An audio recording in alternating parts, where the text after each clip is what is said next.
80% des photographes et des vidéastes sous-évaluent la valeur de leur travail. Et je vais être honnête avec toi dès maintenant, si tu factures ta presta photo ou vidéo de mariage à moins de 2000 €, tu es dans le pire endroit du marché. Quand tu factures pas cher, ce qui se passe, c'est que tu es en concurrence avec tous les débutants et tous ceux qui viennent de se lancer. Et surtout, quand tu n'es pas cher, tu vas attirer les mauvais clients, c'est-à-dire ceux qui vont toujours chercher à négocier ton prix et ceux qui ne respectent pas vraiment ton travail.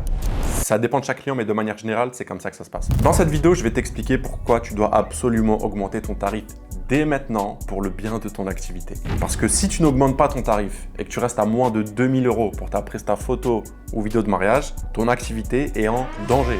Vraiment, je dis pas ça pour faire peur, c'est la réalité. Donc reste bien jusqu'au bout, on va voir ensemble comment vous pouvez faire pour augmenter vos tarifs dès aujourd'hui. C'est parti. Juste petite parenthèse avant de commencer, je précise bien que dans cette vidéo, je m'adresse aux photographes et aux vidéastes qui ont déjà un portfolio et qui ont déjà shooté au minimum 5 mariages. Si vous n'avez jamais shooté de mariage, si vous vous lancez, vous partez de zéro, évidemment, n'augmentez pas vos tarifs. D'accord, ça fait sens. Par contre, si vous avez fait plus de 5 mariages et que vos clients ont été satisfaits, il ne faut pas rester à un tarif en dessous de 2000 €. Ok.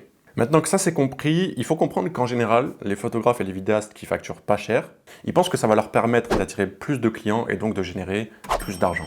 Mais c'est une énorme erreur de penser comme ça et je vais vous expliquer pourquoi. Déjà, sachez une chose, vous ne pourrez jamais gagner la guerre des prix. Ça veut dire que peu importe votre tarif, il y aura toujours quelqu'un de moins cher que vous et il y aura aussi toujours quelqu'un de plus cher que vous.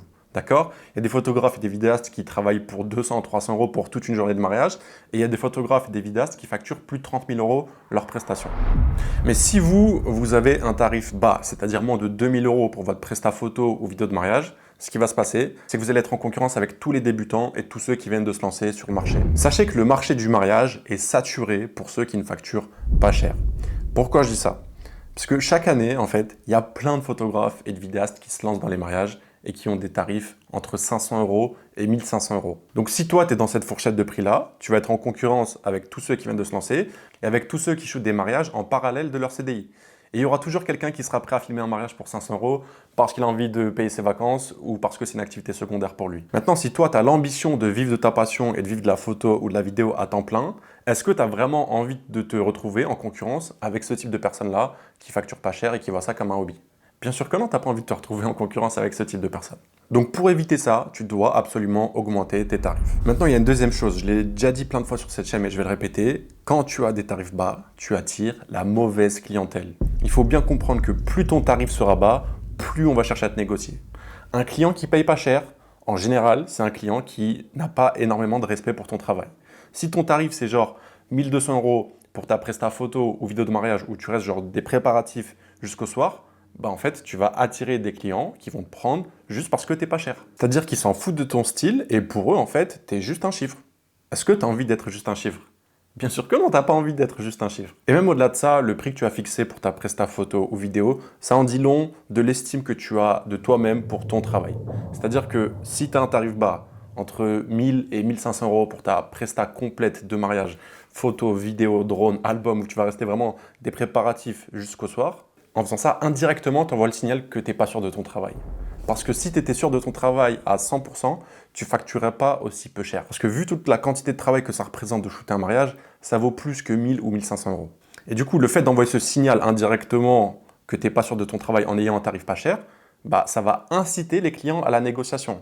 Alors que si tu as un tarif qui est un peu plus élevé que la moyenne, c'est-à-dire entre 3000 et 4000 €, déjà tu ne seras plus du tout comparé avec tous les débutants et tous ceux qui viennent de se lancer, mais surtout en ayant un tarif élevé, tu envoies un signal en mode « tu es sûr de ton travail ». L'image que tu renvoies, ça va être « je sais filmer des mariages, je sais prendre des photos, je sais que toute la presta complète entre tout ce qu'il y a avant, tous les échanges, les visios, le jour J, la très grosse plage horaire pendant le mariage et tout ce qu'il y a après, les dizaines et les dizaines d'heures de post-production que je vais passer, tout ça en fait, c'est un coût. Et encore une fois, c'est ce que je vous ai écrit ici, un client qui vous paye cher, il va vous respecter. Si un client vous paye 3000, 4000 € ou plus pour votre presta photo ou vidéo, c'est qu'il a de l'estime pour vous et pour votre travail. Parce que s'il n'avait pas d'estime pour vous et s'il n'avait pas d'estime pour votre travail, il n'aurait pas déboursé autant pour vous payer. D'accord?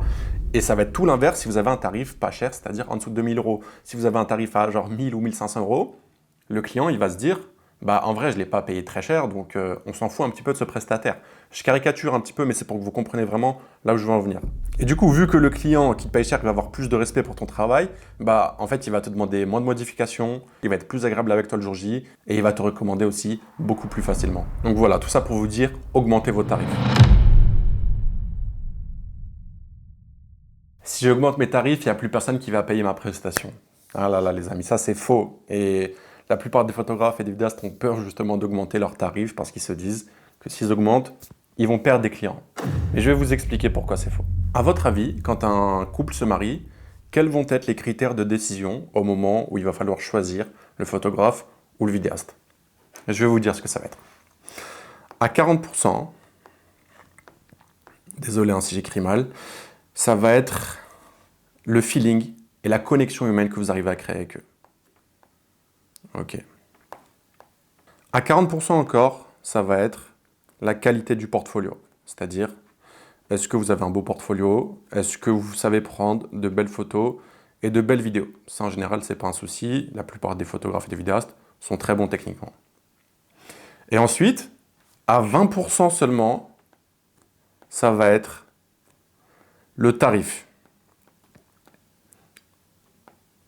Ça va dépendre de chaque couple encore une fois, mais en général, quand les couples vont choisir leur photographe ou leur vidéaste de mariage, les critères de décision, c'est ça. Donc ça va être 40% le feeling, 40% le portfolio, 20% le tarif. Donc tout ça, ça veut dire quoi? Si vous avez un bon portfolio, c'est ce qu'on a vu en début de vidéo, si vous avez déjà fait au minimum 5 mariages, que ça s'est bien passé, que vos clients ont été satisfaits, a priori, il y a de fortes chances pour que vous ayez déjà de belles images à montrer dans votre portfolio. Ok. Le feeling ensuite, ça c'est peut-être même encore plus important que les deux autres parce que vous savez très bien, un mariage en tant que photographe et vidéaste, on va accompagner les mariés pendant quasiment toute la journée.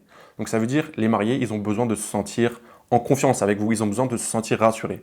Pour créer cette confiance-là, en fait, ça va être dès les premiers échanges. Quand vous allez appeler les mariés avant même qu'ils vous aient réservé, est-ce que vous répondez rapidement? Est-ce qu'il y a cette connexion? Ce feeling-là, c'est à vous de le créer. Et ensuite, à 20% seulement, ça va être le tarif. Donc ça veut dire que si vous arrivez à créer le feeling et que vous avez un beau portfolio, le tarif, les amis, ça va être un détail pour les mariés. D'accord? Les mariés, ça arrive plein de fois, ils sont prêts à augmenter un petit peu leur budget à partir du moment où ils ont eu un coup de cœur pour leur photographe ou un coup de cœur pour leur vidéaste. Et ce coup de cœur-là, c'est à vous de le créer, en fait, tout simplement. D'accord? Si vous avez un beau portfolio à jour, un beau site web, un beau Instagram, et que vous êtes agréable avec les mariés quand vous leur répondez par téléphone et que vous arrivez à créer ce feeling-là, bah, augmentez vos tarifs en fait, tout simplement. C'est vraiment une erreur de croire que les mariés se basent uniquement sur le tarif pour choisir leur photographe ou leur vidéaste de mariage. Donc ne comptez pas sur le fait d'avoir des prix pas chers pour vous démarquer de vos concurrents ou pour vous démarquer sur le marché, parce que comme on l'a déjà vu encore une fois, il y aura toujours quelqu'un de moins cher que vous. Là où vous pouvez vous démarquer et là où vous pouvez faire la différence, ça va être sur le feeling, ici, et ça va être sur votre portfolio. Le feeling, en fait, ça va être votre personnalité. Vous êtes unique. Il n'y a que vous qui êtes comme vous êtes. Je ne sais pas si vous voyez ce que je veux dire. Le portfolio, à partir du moment où vous avez trouvé votre style en tant que photographe, en tant que vidéaste, en fait, il n'y a personne qui peut faire des photos et des vidéos comme vous. Donc, ça veut dire que votre travail est unique. Encore une fois que vous avez ces deux choses-là, le tarif, j'ai presque envie de vous dire, on s'en fout. Ça représente quand même 20% à peu près dans le choix final de décision des mariés. Mais croyez-moi que si vous êtes en dessous de 2000 €, mais que vous avez ces deux choses-là que je vous ai dit sur le feeling et le portfolio, si vous montez à 2500 € ou même plus, ça va choquer personne et je pense pas que vous allez perdre des clients. Du coup, deuxième chose maintenant, vous le savez tous, on le sait très bien, un mariage, ça coûte cher. Ça coûte même très cher, surtout en 2026 avec l'inflation. Tous les prix ont littéralement explosé. Ok, aujourd'hui, les futurs mariés payent une fortune pour leur lieu de réception, le traiteur, le DJ, la décoration, tout ce que vous voulez. Vous pensez vraiment qu'ils n'ont pas le budget pour mettre plus de 2000 € pour se payer un bon photographe ou un bon vidéaste, en sachant que les souvenirs, c'est la seule chose qui va rester du mariage, et en sachant aussi qu'ils vont payer leur lieu de réception et leur traiteur 8, 9, 10, parfois 11 000 €, vous pensez vraiment que les couples, ils ne sont pas prêts à investir sur la personne qui va être en charge d'immortaliser le plus beau jour de leur vie? Bien sûr que si, ils sont prêts à investir. Ils ont le budget. C'est juste une question de valeur perçue. Si vous arrivez à bien présenter votre travail, que vous arrivez à créer cette connexion-là, ce feeling avec les mariés, le budget, encore une fois, ce sera plus qu'un détail à la fin. En général, le photographe ou le vidéaste, ça ne va pas être un poste de dépense sur lequel les mariés vont chercher à économiser. Je dis en général parce qu'il y aura toujours certains couples pour qui le photographe ou le vidéaste, ça va pas être la priorité et du coup ils vont prendre un débutant, mais derrière ils vont le regretter et ils vont faire des stories TikTok pour se plaindre. Mais ce genre de couple-là, c'est vraiment pas la majorité et surtout, c'est pas les clients qu'on va chercher à viser quand on veut vivre de notre activité autour de la photo ou de la vidéo. Dans la plupart des cas, les gens qui vont se marier, pour eux, leurs photos, leurs vidéos de mariage, c'est quelque chose qui est hyper important. Donc ça veut dire qu'ils sont prêts à mettre du budget pour ça. Donc encore une fois, augmentez vos tarifs. Comment on fait pour augmenter la valeur perçue de sa prestation? Je vais vous le dire tout de suite. Juste avant de vous le dire, sachez que je peux vous accompagner personnellement pour développer votre activité autour de la photo et la vidéo de mariage et je peux vous accompagner aussi à structurer vos offres et à augmenter vos tarifs. Ce que je propose, c'est vraiment un accompagnement complet, c'est-à-dire qu'on va vous suivre sur plusieurs mois jusqu'à temps que vous ayez des résultats. Donc si ça vous intéresse, je vous laisse cliquer sur le premier lien dans la description pour réserver un appel avec moi ou un membre de mon équipe. On sera ravis de vous accompagner. Comment on augmente la valeur perçue de sa prestation? Je vais vous donner un exemple. Admettons aujourd'hui, tu factures 1000 € pour ta presta photo ou vidéo de mariage. D'accord? Imagine demain, tu multiplies tes tarifs par 10 ou même par 100. Allez, soyons fous. C'est un exemple fictif. On va dire demain, tu factures 100 000 € pour ta presta photo ou vidéo de mariage. D'accord? Et on part du principe qu'il y a un couple qui va se marier qui est prêt à te payer à ce tarif-là, à 100 000 €. On est d'accord, si demain, tu as ce client idéal-là, tu vas faire tout ce qui est en ta capacité pour lui offrir la meilleure prestation possible. Parce que si tu as un client qui est prêt à te payer 100 000 € s'il est satisfait, peut-être que derrière, il va de nouveau faire appel à toi pour une autre prestation. Peut-être qu'il va aussi parler de toi à son entourage qui a un budget similaire au sien. D'accord? Donc si tu as ce client-là, qu'est-ce que tu ferais différemment par rapport à ton offre d'aujourd'hui? Combien de temps tu passeras sur la post-production? Tu vois, est-ce que tu rajouterais un album photo? Est-ce que peut-être tu rajouterais le drone en plus? Tu vois, pose-toi la question, sincèrement, qu'est-ce que tu changerais si un client te payait 100 000 € pour ta prestation? Fais le calcul, regarde combien ça te coûterait en termes de temps et en termes d'argent de rajouter tout ce que tu rajouterais. Tu verras qu'au final, ça ne te coûte pas aussi cher que ça, alors que la valeur perçue, elle est énorme. Tu vois, si tu es plus attentif sur la post-production, ça va te coûter quelques heures de travail en plus. Si tu rajoutes un album photo ou plusieurs, ça va te coûter 100 ou 200 € par album supplémentaire. Si tu rajoutes un drone et que tu n'en as pas, par exemple, ça va te coûter à peu près 1000 € et ensuite, tu vas pouvoir l'utiliser derrière pour d'autres prestations. En fait, ce que je veux dire par là, c'est que cette prestation de rêve que vous feriez pour un client à 100 000 €, vous pouvez la faire dès maintenant. Et même, vous devez la faire dès maintenant en augmentant vos tarifs. Vous n'allez pas vendre à 100 000 €, certes, mais si aujourd'hui vous facturez à moins de 2 000 € en offrant une meilleure qualité de service en faisant tout ce qu'on vient de voir ensemble, vous pouvez augmenter vos tarifs au moins de 20 à 30% par rapport à aujourd'hui. Parce que le fait de rajouter un album, un drone, je ne sais pas, tout ce que vous voulez, ça dépend vraiment de chacun. Vous, ça va vous coûter quelques centaines d'euros en plus ou ça va vous coûter du temps de travail en plus. Mais en fait, la valeur perçue, elle est énorme. Le retour sur investissement par rapport à ce que ça vous coûte, c'est pas négligeable. Donc le fait d'augmenter vos tarifs en faisant tout ce qu'on vient de dire, ça va vous permettre deux choses. Vous allez offrir une meilleure prestation à vos clients et la valeur perçue de votre travail sera beaucoup plus élevée. Donc tout ça pour vous dire, ne cherchez pas à faire une offre discount ou une offre pas chère pour plaire à je ne sais quel client. Il faut vraiment que vous fassiez une offre dont vous êtes fier, où vous allez offrir la meilleure qualité de service possible à vos clients. Vous, demain, si vous vous mariez et que vous organisez un très beau mariage, on va dire un mariage budget global plus de 50 000 €, vous êtes dans un château, il y a plein d'animations, plein de programmes. Est-ce que pour ce mariage-là que vous allez organiser, vous allez prendre un photographe pas cher, à genre 800 € ou un vidéaste à 1000 €? Ou est-ce que vous allez prendre quelqu'un qui est plus cher, mais qui a de l'expérience, qui va faire tout son possible pour vous offrir la meilleure qualité de service, et du coup, vous allez forcément devoir sortir plus de budget? Évidemment, vous allez prendre ce deuxième prestataire. Le fait d'offrir la meilleure prestation possible à ses clients, et là encore une fois, je ne parle pas que de la photo et de la vidéo. Évidemment, les photos et les vidéos, ça doit être irréprochable, mais il faut toujours aussi répondre à ses clients rapidement. D'accord? Il ne faut jamais laisser un client en vue ou en remis pendant 24, 48 heures, 72 heures. Sinon, ça va créer de la frustration. D'accord? Il faut vraiment avoir ce positionnement haut de gamme, ce positionnement luxe, entre guillemets, où vous allez être disponible pour vos clients. Le fait de faire tout ça, en fait, ça va vous rapporter du bouche à oreille aussi parce que vos mariés, ils vont être satisfaits et du coup, ils vont parler de vous à leur entourage. C'est ce qui va vous permettre d'augmenter vos tarifs, d'attirer les bons clients et surtout de ne plus être en concurrence avec tous les débutants qui viennent de se lancer ou qui essayent de facturer pas cher. Il y en a certains, ils ont un tarif bas déjà et les clients essaient déjà de négocier et de payer encore moins cher alors qu'ils sont déjà à 1 200 €, 1 500 €.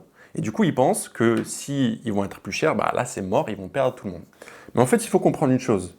Les clients que vous touchez à 1 000 € ou à 1 200 €, c'est pas du tout les mêmes clients que vous allez toucher à 2000 € ou à 2500 €. Comme les clients à 3500 €, 4000 €, c'est pas du tout les mêmes profils encore une fois. Donc ça veut dire que vos clients d'aujourd'hui à moins de 2000 €, donc à 1000 ou 1200 €, vous pouvez les oublier. Si demain vous augmentez vos tarifs, ça va pas être lui votre client. Vous voyez, ça va être quelqu'un d'autre, avec une autre histoire, avec des attentes différentes et avec un mariage différent. De toute façon, le fait d'avoir un tarif bas, c'est-à-dire moins de 2000 €, ça va plafonner votre activité. Vous ne pourrez pas vivre de votre passion sur le long terme en ayant des tarifs bas. Regardez, je vais vous donner un exemple encore une fois. Admettons, pour la prochaine saison des mariages, vous vous fixez un objectif, c'est de faire 50 000 € sur la saison. Ok, donc 50 000 €, c'est un objectif ambitieux en soi, mais c'est tout à fait réalisable. Chaque année, il y a plein de photographes et de vidéastes qui font beaucoup plus que 50 000 € sur leur saison des mariages. Ok. Donc on se note ici l'objectif, 50 000 €. On va prendre deux cas de figure. On va prendre le cas de figure où vous avez un tarif à 1000 €. Et on va prendre un deuxième cas de figure où vous avez un tarif à, allez, on va dire 2500 €. Pour atteindre cet objectif de 50 000 € sur une saison des mariages, en ayant un tarif à 1000 €, vous allez devoir faire 50 mariages. En ayant un tarif à 2500 € pour atteindre l'objectif des 50 000 € encore une fois, vous allez devoir faire 20 mariages. Ok. À votre avis, c'est quoi le plus dur? C'est d'aller chercher 50 clients à 1000 € ou d'aller chercher 20 clients à 2500 €? À mon avis, la réponse elle est évidente, mais je vais vous le dire. C'est beaucoup plus dur d'aller chercher 50 clients à 1000 € que 20 clients à 2500 €. Parce que même si vous n'êtes pas cher, allez convaincre 50 personnes. Là, vous devez convaincre 50 personnes différentes. C'est énorme. D'accord? Et même au-delà de devoir convaincre 50 personnes différentes, il va falloir que vous fassiez 50 mariages. Donc, par rapport au deuxième cas de figure, ça va être 2 fois plus de pression, 2 fois plus de post-production, 2 fois plus de travail, de manière générale. Et même au-delà de ça, 50 mariages. Est-ce que vous pouvez être dispo 50 fois dans la saison pour faire tous ces mariages-là? Non. Alors que 20 mariages sur une saison, c'est tout à fait possible. 20 mariages, ça veut dire un mariage par semaine, à peu près, sur la haute saison, donc on va dire du mois de mai jusqu'au mois de septembre. Donc, même si votre tarif est plus cher ici, c'est beaucoup plus facile d'atteindre l'objectif des 50 000 € et donc d'augmenter votre tarif. Et pour reprendre l'exemple de tout à l'heure avec le client fictif qui vous paye 100 000 €, en fait, en faisant 20 mariages, vous avez beaucoup moins de travail qu'en faisant 50 mariages. Du coup, ça va vous libérer plus de temps pour faire une meilleure post-production et pour offrir une meilleure qualité de service à vos clients. Vous êtes plus disponible parce que si vous avez 50 clients, allez vous taper 50 couples à qui vous allez devoir répondre parce qu'ils sont stressés pour leur mariage. Allez-y. Quand votre téléphone il va sonner tous les jours parce que les gens ils sont stressés, comment vous allez gérer ça? Alors que à 20 mariages, ça vous fait 2 fois moins d'humains à gérer. Vous voyez ce que je veux dire? Je vais vous donner un dernier exemple pour conclure cette vidéo, pour que vous compreniez à quel point c'est absolument primordial d'augmenter ses tarifs quand on est photographe ou vidéaste de mariage et qu'on a au moins un bon portfolio. Si demain tu as une offre mariage et que ton tarif c'est, on va dire, 3000 €, mais que tu as un client qui te contacte et que son budget pour le photographe ou le vidéaste c'est 1000 €. Et dans ce cas-là, tu vas perdre un client à 1000 € parce qu'il n'aura pas le budget pour se payer ta prestation. Ok, donc tu as perdu 1000 € ici. Très bien. Maintenant, on va prendre le cas inverse. Si demain, votre tarif, c'est 1000 €, mais que vous avez un client qui vous contacte et que son budget, c'est 3000 €. D'accord? Donc vous ne le savez pas, hein, mais il y en a beaucoup des gens qui se marient qui ont 3000 € de budget pour leur photographe ou leur vidéaste. Si vous leur proposez un tarif à 1000 €, alors que le client avait 3000 € de budget, là vous perdez 2000 €. D'accord? Donc vous perdez 2 fois plus d'argent par rapport au premier cas de figure ici. Donc encore une fois, si on reprend cet exemple-là, le fait d'avoir des tarifs pas chers, ça peut littéralement vous faire perdre de l'argent. Quand vous facturez pas cher, vous devez faire beaucoup plus de mariages pour être rentable. Et en fait, c'est juste un modèle dans lequel il y a de très fortes chances pour que vous finissiez par vous épuiser. C'est juste impossible de tenir sur le long terme en tant que photographe ou vidéaste de mariage avec des tarifs à moins de 2000 €. Parce qu'une fois que tu vas déduire toutes tes charges, tes frais de déplacement, le coût du matos, les abonnements au logiciel de post-prod, une fois que tu fais le calcul de tout ça, à la fin, c'est dur d'être rentable si tu factures moins de 2000 €. Donc encore une fois, augmentez vos tarifs. Les 3 conditions qui vont vous permettre de justifier un tarif premium, ça va être, comme on l'a dit au tout début, construire une image de marque avec un site web professionnel, un Instagram cohérent, une identité visuelle forte. Et j'insiste, pas que Instagram. Votre vrai portfolio, ça va être votre site web, d'accord? Ce ne sera pas Insta. Deuxième condition qui va vous permettre de justifier un tarif premium, ça va être d'enrichir votre offre. Ne comptez pas sur le prix pour vous démarquer. Incluez des albums photos si vous êtes photographe. Mettez le drone dans tous les cas. Pour moi, c'est obligatoire. On a déjà fait une vidéo à ce sujet-là sur cette chaîne. Passez du temps sur la post-production, vraiment pour affiner tous les détails. Et une fois que vous avez tout ça, augmentez vos tarifs de 20 ou 30% minimum. Et aussi, pensez bien à prouver votre valeur. C'est-à-dire que si vous avez déjà fait des mariages, que vos clients ont été satisfaits, ces avis-là, il faut les mettre en avant, d'accord? C'est votre meilleure preuve sociale. Le fait d'avoir un portfolio récent et qualitatif, et le fait d'avoir des témoignages de vos anciens mariés, c'est tout ça cumulé qui va vous permettre de justifier des tarifs premium. Le fait d'augmenter vos tarifs, encore une fois, ça va vous permettre de sortir de la guerre des prix, puisque ça, c'est une guerre, c'est impossible de la gagner, puisque en faisant ça, en fait, vous allez vous battre avec des débutants qui facturent 500 €. Augmenter vos tarifs, ça va aussi envoyer un bon signal au marché, puisque le fait d'avoir un tarif élevé, indirectement, ça envoie le signal que vous êtes sûr de vous et que vous respectez votre client. Plus vous aurez des tarifs élevés, moins vous aurez besoin de faire beaucoup de mariages pour atteindre vos objectifs financiers. Et enfin, offrez la meilleure prestation possible à vos clients, que ce soit en termes de photos, en termes de vidéos et aussi en termes de relations, en termes de connexion humaine. Si vous êtes arrivé jusque-là dans cette vidéo, déjà félicitations, vous avez plus d'attention que 80% de la population. Maintenant, il y a 3 possibilités qui s'offrent à vous. Premièrement, vous pouvez quitter cette vidéo et ne rien faire. Et dans ce cas-là, vous n'aurez rien appris en regardant cette vidéo, vous vous serez juste diverti. Deuxième chose, vous pouvez quitter cette vidéo et appliquer tout ce qu'on vient de voir ensemble tout seul de votre côté. Et en faisant ça, vous pourrez déjà commencer à obtenir des résultats si vous appliquez tout ce qu'on a vu correctement. Ou alors, troisième chose, je peux vous accompagner personnellement dans votre activité pour que vous puissiez augmenter vos tarifs et commencer à vivre pleinement et sereinement de votre passion. Pour ça, je vous laisse juste cliquer sur le premier lien dans la description pour réserver un appel avec moi ou un membre de mon équipe. Et moi, je vous dis à très vite pour une nouvelle vidéo.